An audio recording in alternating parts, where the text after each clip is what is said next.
కుక్కలకు భోజనం పెట్టడం ద్వారా లభించే 8 లాభాల గురించి ఇవాల్టి కథ. ఒక ఊళ్ళో ఒక నల్ల రంగు కుక్క ఉండేది. ఆ కుక్క భోజనం కోసం ఊరిలోని ప్రతి సందు, ప్రతి ఇల్లు, ప్రతి చెత్తబుట్ట తిరిగి భోజనం కోసం వెతుక్కునేది. తన అదృష్టం కొద్దీ ఒకరోజు దొరికితే ఇంకొక రోజు పస్తులు ఉండేది. చాలాసార్లు పాడైపోయిన తినడానికి వీలు లేని భోజనం తిని కడుపు నింపుకునేది. కాని రాత్రిళ్ళు మాత్రం ఎంతో నిజాయితీగా దొంగల నుండి, అడవి జంతువుల నుండి ఊరిని కాపాడాలని ప్రయత్నించేది. మనుషులు తనని సరదా కోసం కోపంతో కర్రలు విసిరేయడం, వెంటపడి తరమడం లాంటివి చేసేవాళ్ళు.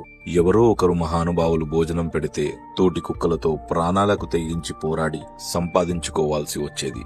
అంత శక్తి లేని ఆ నల్ల కుక్క 3 రోజుల ఆకలితో ఆ ఊరిలో ఉన్న గురువుగారి దగ్గరికి వెళ్లి, స్వామి, ఈ కుక్క జీవితం జీవించడం చాలా కష్టంగా ఉంది.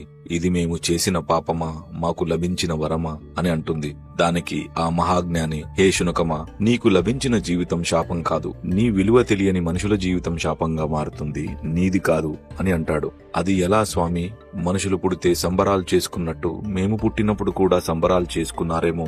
మాకు కళ్ళు తెరుచుకోలేదు కాబట్టి చూడలేకపోయాము అనుకున్నాను. పుట్టగానే మెత్తగా, వెచ్చగా, చక్కగా అనిపించిన భావన కళ్ళు తెరిచాక తెలిసింది అది మా కన్నతల్లి కడుపని, మేము ఉన్నది మురికికుంట పక్కన అని. గుంపులుగా జన్మించి అందరినీ కోల్పోయి ఒకరో ఇద్దరం బతికి ఉండడం మా దౌర్భాగ్యం. తల్లి తన కడుపు నింపుకోకుండా మా కోసం ప్రతి చోట వెళ్లి దెబ్బలు తింటూ, మా పాల కోసం పాచిపోయిన భోజనం భుజిస్తూ మమ్మల్ని సాకడం ఇది అదృష్టమా? ఏమి వింత స్వామి అని అడుగుతుంది. పిచ్చి శునకమా, దేవుడి ప్రకారం మనుషు సంపాదించిన దాంట్లో మొదటి ముద్ద గోమాతకి, చివరి ముద్ద శునకానికి రాసిపెట్టి ఉంది. మూర్ఖపు మనుషులకు అసలు కుక్కలకు భోజనం పెట్టడం వల్ల ఎన్ని లాభాలు ఉన్నాయో తెలిస్తే అందరూ అదే పని చేస్తారు. అవి ఏంటో చెబుతాను విను. మొదటిది, కుక్క తనకు భోజనం పెట్టిన వారిని దైవంగా భావిస్తుంది కాబట్టి మనిషి వడ్డించింది ప్రసాదంగా తిని తృప్తిగా దీవిస్తుంది. రెండవది, శునకం కాలభైరవుని రూపం కాబట్టి శునకాన్ని ప్రసన్నం చేసుకునే వారికి శని ప్రభావం తక్కువగా ఉంటుంది. 3, కుక్కకు పెట్టిన ఒక్క ముద్ద వల్ల మనుషులు ఇంటికి, పంటకి, పిల్లలకి అన్నిటికీ కాపలా కాస్తూ నమ్మకంగా ఉంటుంది.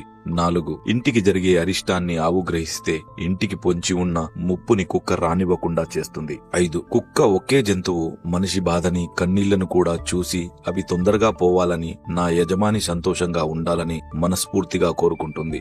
6, ఇంట్లో వాళ్ళు బయటికి వెళ్లేటప్పుడు బాధపడుతూ తిరిగి వచ్చాక ఎంతో సంతోషపడే ఏకైక జంతువు కుక్క మాత్రమే. 7, ప్రాణం పోసిన కన్నపుల్లలు పట్టించుకోకపోయినా పట్టెడు అన్నం పెట్టిన యజమాని కోసం ప్రాణాలైనా ఇవ్వడానికి సిద్ధపడుతుంది. 8, చివరగా కుక్క ఏడ్చిన ఊరు, ఎద్దు ఏడ్చిన వ్యవసాయం, ఆడది ఏడ్చిన ఇల్లు ఎప్పటికీ నిలవదని ఊరికే అనలేదు శునకం.